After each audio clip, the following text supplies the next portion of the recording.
This is the fifth lecture in AC to AC converters, and in this lecture I'll discuss about the single phase cycloconverters. So cycloconverters, they are actually used for converting a fixed frequency AC into a variable frequency AC. So the AC voltage controllers provide a variable output voltage, but the frequency of the output voltage is fixed, like we have seen in the previous classes. Where we were changing actually the RMS value of the voltage by changing the alpha value. But in that case, the frequency control was not possible. So in cycloconverters, actually we control frequency. Okay. So a variable output voltage at variable frequency can be obtained from two-stage semi-conversion. Either we can use a fixed AC to variable AC, then we can use inverter to convert a variable frequency AC. Okay. Or if we use cycloconverters, so there will be a single stage AC to AC conversion of variable frequency. Okay. So the majority of cycloconverters are naturally commutated because we are having AC at the input, and the maximum output frequency is limited to value that is only a fraction of the source frequency. If we further require precise control of frequency, we can use advanced single stage AC to AC converters like matrix converters. Okay, so they are used for a very low speed AC motor drives ranging up to 15,000 kilowatt with frequencies from 0 to 20 hertz. Okay, other applications are grinding mills. So if input we are having 60 hertz, so output frequency we can control between 0 to 20 hertz. Other applications are grinding mills, heavy washing machines, mine winders, HVDC power lines, aircraft power supply, static war generators, and ship propulsion systems. So this is the basic circuit diagram of single phase cycloconverters. So here you can see that we are using two bridges. Okay, so this is called P converter bridge and this side is called N converter bridge. Okay, so P converters bridge actually they are used to get the positive portion of the output, and N converters they are used to obtain the negative portion of the output. So actually these two are working similar to like rectifier circuit. Okay, so this is a positive rectifier, this is negative rectifier. So here we are getting average value as positive from this converter configuration, and from this N converter configuration we are getting negative output. Okay, so if we simplify this model, so you can see here that we can represent this setup by this. So we are having one diode which is conducting only for a positive cycle. Okay, and this is variable input AC.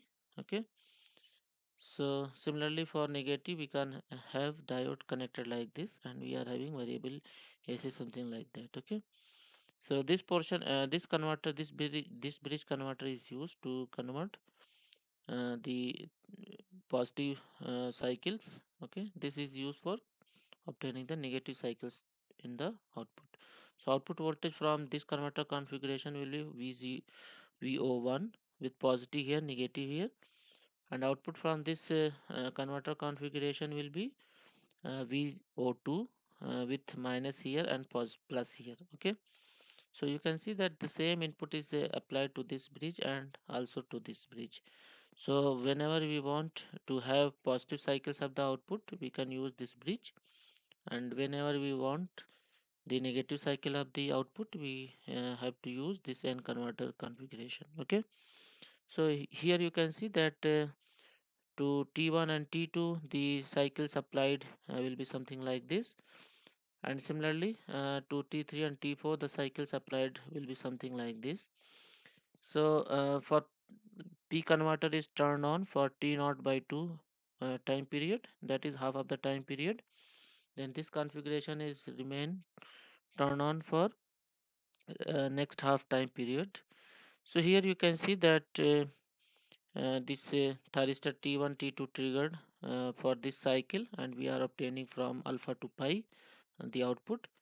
Similarly T3 and T4 turn on, so this portion of the cycle actually we will get. So you can see here that we are getting this portion. Similarly again T1 T2 are turned on, so we are getting something output something like this. Okay, similarly for negative we can turn on T2 T1 prime T2 prime and T3 prime T4 primes alternatively to get this negative portion.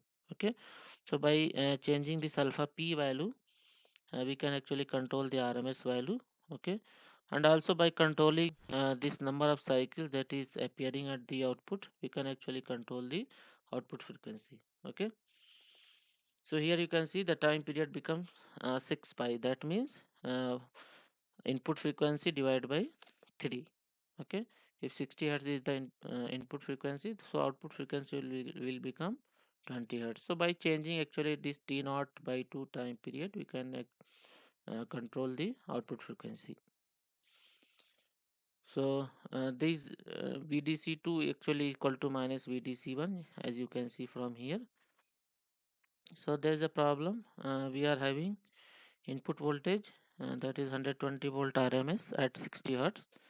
The load resistance is given 5 ohm and inductance is given 40 millihenry. The frequency of the output voltage is 20 hertz. If the converters are operated as semi converters such that alpha lies between 0 to pi and delay angle is given to be 2 pi by 3, we have to determine the RMS value of the output voltage, RMS current of each thyristors, and input frequency. So we can find input voltage is given, frequency input frequency is given, output frequency is given to be 20 hertz, resistance and inductance given. So we can find the impedance value. Alpha is given, that is 2 pi by 3. Output frequency we can convert into radian per second. 20 hertz we can convert into radian per second, that will be 125.66 radian per second. And inductance reactance we can find, if inductance is given 40 millihenry, so for omega naught what will be the inductive reactance, we can find that. Okay, so output input voltage relationship is given by this. So if we substitute everything here, 120 you substitute here, alpha you have to substitute 2 pi by 3. Okay, then you will get the output voltage to be 53 volt RMS. In the second part, you have to calculate the RMS current of each thyristors. So for that, we have to calculate the output RMS first. So output RMS current will be output RMS voltage divided by impedance. Output RMS voltage is 53. Impedance we have found 7.09. So output RMS current is 7.48 amperes. The RMS current through each converter will be divided by root 2 of this value. Okay. Again the RMS value through each thyristor will be again divided by root 2 to this positive or negative cycle of the currents. Okay, the RMS input current will be same as that RMS output current. So VA rating we can find input RMS voltage is 120 and input RMS current is 7.48. Multiply these two, we will get the input VA. Similarly output power we can find V naught I naught into cos theta. So V naught output voltage is 53 volt, I naught 7.48 cos. Then if resistance and inductance are given, we can find what will be the theta, that will be tan inverse omega L upon R. Okay, so that is 45.2 degree. If substitute here, we are getting output power to be 279.35 watt. Okay, so power factor is nothing but output power upon input VA. If you substitute all these things, the power factor you are getting 0.311. Okay.